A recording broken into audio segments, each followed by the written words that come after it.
All right, fans of music, welcome back. It is Dave, the real music observer, observing real music in real time for real people, just like you right there, and just like me right here. Okay, so is Jonathan Cain leaving Journey? That is the theory I'm putting out there today. After a lot of thought, after a lot of consideration, to what's been happening the last 8 to 10 months.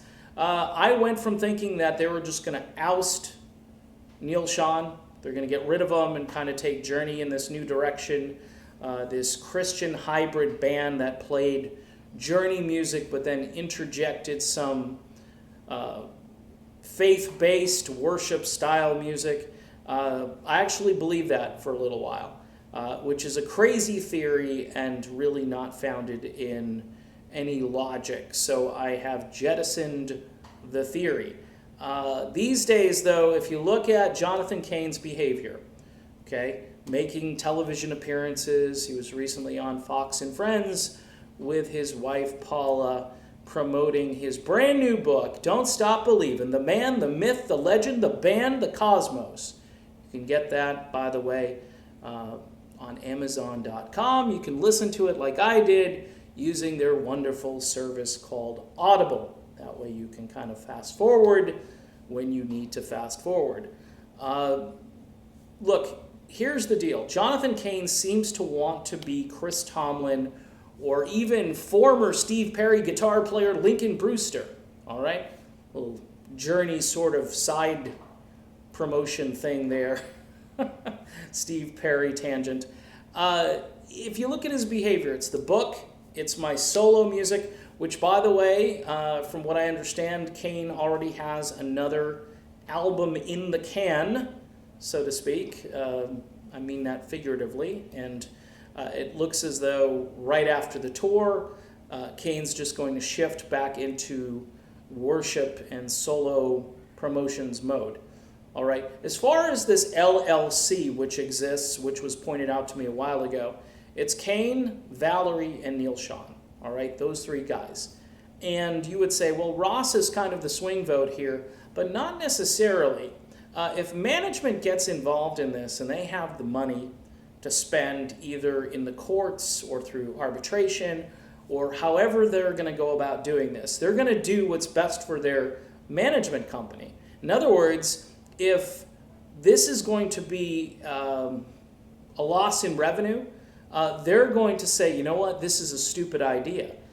Getting rid of Neal Schon would be a stupid idea. At that point, you're getting rid of the core, the founding guy. You could say, well, you know, we could replace him. Last year I was spewing that crap. You can't replace Neal Schon. You can't replace him. At this stage, there's no way to replace him. Well, he's not a vocalist, and there are a lot of guys that play guitar. Yeah, there are a lot of guys that play guitar, and some have said to me that Miles Schon, because he's the son of Neal, and he seems to have this relationship with Jonathan Cain right now, he would be the guy that the Cain camp would use to replace Neal. But no. Neal Schon...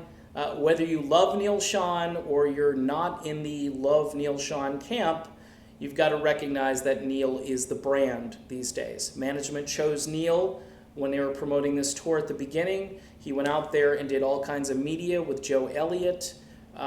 They could have chosen Arnell because he's a lead vocalist, but they wanted two legacy guys out there promoting.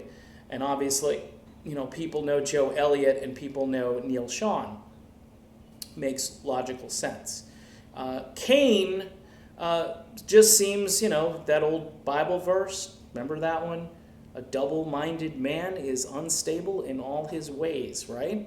So Jonathan Cain seems to be a little unstable. He seems to want to be somewhere else. He seems to want to be on Fox and Friends promoting his new book.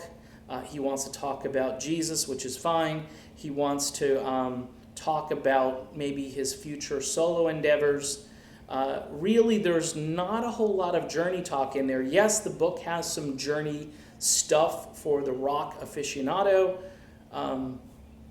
but it's also, you know, interspersed with all of this stuff that God was in this and God was in that. And you know where I stand on that. You can't go after the fact and say, hey, we're going to revise history and tell you what this song really means, okay? He said something on the Jim Baker, that televangelist show there, that's really just crazy out of bounds, that God just inspired this song and so forth. Don't see it, don't hear it, and that's okay. That's okay, because I think what's going to happen, and this is a theory, that John, if he really truly loves his faith and wants to spend more time with his wife and the church and evangelize and do missions all over the world and so forth, he can gracefully exit the stage at the end of this tour. That's my theory. Now, I don't know what you think, but you may think I'm crazy, that this is going to be sort of a struggle between Neil Schon and Jonathan Cain. It may still be that way, but I think Cain might take the high road in this case, and no pun intended. So that's my theory, that's my video. Hopefully you will spread the news about this video. Don't forget Patreon. $1 a month is all I'm looking for, folks. I lost one of my big donors last month, most likely. I've been hearing some other things, but the point is this channel is about truth, integrity. Even if I get it wrong, it's about my opinion. If you don't like my opinion, I tell you what to do. Start your own channel, find some other hobbies, that sort of thing, because I'm just a guy talking about music. I'm really not all that important. But if you want to help me out, you like this channel and you like what I talk about, then $1 a month on Patreon is all I'm looking for, folks. All right, I'll be back with more videos soon. Of course, this is the uploading machine that takes a while. So my next video might be a little bit of a wait. Talk to you then all.